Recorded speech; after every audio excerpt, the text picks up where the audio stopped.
So apparently my own people are trying to set me up for failure. I should have known. We got the patron request from Puffy. He says my request is this: throw yourself into the Nasuverse. What are you as a Magus? What branch of the association do you belong to? What Magecraft do you specialize in? What's the heroic spirit from each class that you think you'd be compatible with? And ultimately he's asking, how would I operate in Fate itself? By the way, if you haven't already, make sure you guys sign up for the Patreon. We're getting busy. You get access to early content and priority on your requests. So there's a lot of things to get into here. The easiest way I can frame it is just to give the general roadmap. So I'll start off with the Magic Crest itself. I want to say for this topic specifically, I would come from a background of alchemy. So it would be a few generations of my family being alchemists, and then they pass that down to me. Now you guys know how alchemy can get. It can either go up or it can go down depending on the person that's using it. Me in particular, I kind of want to invest myself in my own studies and try to bring those things back to what my family has already given me, instead of just going straight forward with alchemy itself. So when I get to the clock tower, the main things I'm going to be studying is astromancy, because I think that's really cool. That's the branch that Wodame comes from, and I understand that I'm not going to have what he has, not even close. He has 9 generations of perfected Magecraft in his crest, but I do think for what I plan to do, I think it's going to help me out in the long run and be a little more on the original side. And then the other 2 things are necromancy and summoning and possession. Both of those things being in the same department anyway, all of that spiritual evocation. So I wouldn't even have to reach far to study the both of those. Spend several years honing in on that. Then I would leave and I would go to the east and try my best to learn domination. Now domination is the Magecraft of Boz. Essentially you're just channeling your inner madness into a spell. So I'd have to go out to do that, spend some years over there, and then finally, and this is something that he didn't mention, I think that I would end up at the church. I feel like that would be the best place for me to end up, especially considering how strict they are altogether. I would have no choice but to be one of the best combatants I can. So on top of the 3 things that I mentioned already, I would have the holy sacraments as well, different rites of the church, and even parts of their weaponry like black keys, for example. As a side project, and this goes back into me combining all of the arts, we know that Nero started off as an alchemist. That's the dead apostle ancestor that created his own reality marble and ended up merging himself with chaos, merging himself with the beast of the planet. I'm not gonna go to the wandering sea like him, but I do want to follow a similar format in the way that he brought things together. I don't want to say that I'll go as far as making myself into a dead apostle, but it is something that's on the table if I have to do so. I would prefer to stay in my normal state. In the same way that he merged with beasts, I want to find a way that I can merge with different spirits, and that way I can tap into their powers without having the continuous summoning, on top of me being able to have summons too.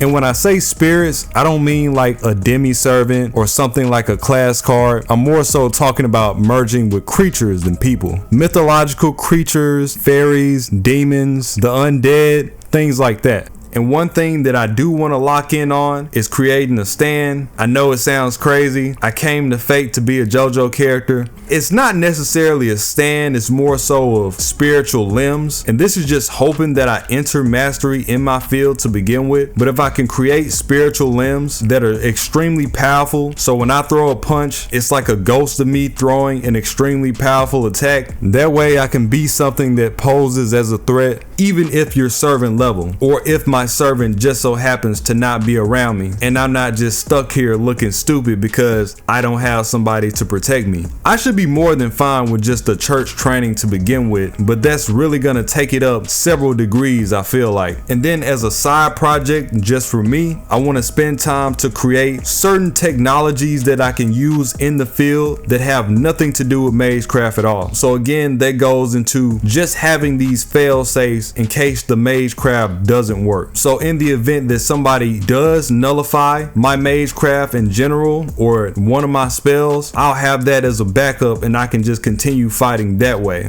As far as the servants I'd be compatible with, considering the line that I chose, I'm looking more so at servants that are not heavily morality based, because that can cause some friction between us as master and servant. So I don't want anybody that's gonna try to oppose me on an ideal level, because I am looking at this as a magus of practicality, not Kiritsugu level of practicality. I'm not an assassin. Well, I guess the church would be worse anyway, but I am looking to get the most optimal results, and I know that's not always going to be just. So for the saber, I got Salter. For the archer, I got Tristan. I really was more so thinking singularity Tristan. For the lancer, I got Enkidu. You know, Enkidu doesn't really care. That's not what he's here for. I got Ushi as my rider. Again, as a commander, she already knows how it goes. I got Merlin as my caster. You know Merlin wants the conflict anyway, so what I got going is gonna be right up his alley. I got Semiramis for the assassin, just because I like her as a character. She's cutthroat too, so she doesn't care on a morality level, and I really want to see how far we can scale with her hanging gardens. I got Raiko for berserker. I got Martha for my ruler. Surprise, surprise. Love Martha. And of course, anybody from the church is automatic because I went to the church, so that just makes perfect sense. For the Avenger, I got Edmund. As always, that's my dog. That's a win every time. For Moon Cancer, I got BB. For Alter Ego, I got the man himself, Rasputin, aka Kirei. I tried, guys, I really did. I tried not to pick him. Imagine a world where you could pick Kirei and you don't get him. Couldn't be me. For my foreigner, I'm gonna roll with Abby. And then for my pretender, you already know I gotta get Oberon. That's a dream team just waiting to happen. And he did say the main 13 classes, so this would exclude the Beast class and the Shielder, which doesn't really have anything in it to begin with. Main reason that I'm defecting the clock tower is because I really don't have any interest in playing all of the politics. I'll mess around and put somebody in a box, and then I'll go home and then have TNT in my mailbox, and that would just be bad for everybody. So instead of going that far, I would rather just leave and go somewhere where I know work is going to be done and all of the foolery can be set to the side. The only reason I would even keep contact is probably for the Mystic Eyes collection train, if I were to amass enough money to get my own Mystic Eyes that way. But considering I'm following the line of Nero Chaos, I'm more than likely gonna have my own set by then regardless, so I probably won't even need it. Even though the ones I'm gonna have is just base level, as long as I have a pair, I feel like that's decent in its own right. Anything else will really just be a bonus. Again, I do understand that Nero is 1,000 years old, so what I'm talking about is a long time in the making, but it's really just a framework more than anything. And for money, of course, I would just do odd jobs via the church. So just to give an idea, I would be like a lot of people really, but if I just had to narrow it down to 3, I would be like a combination between Bazette,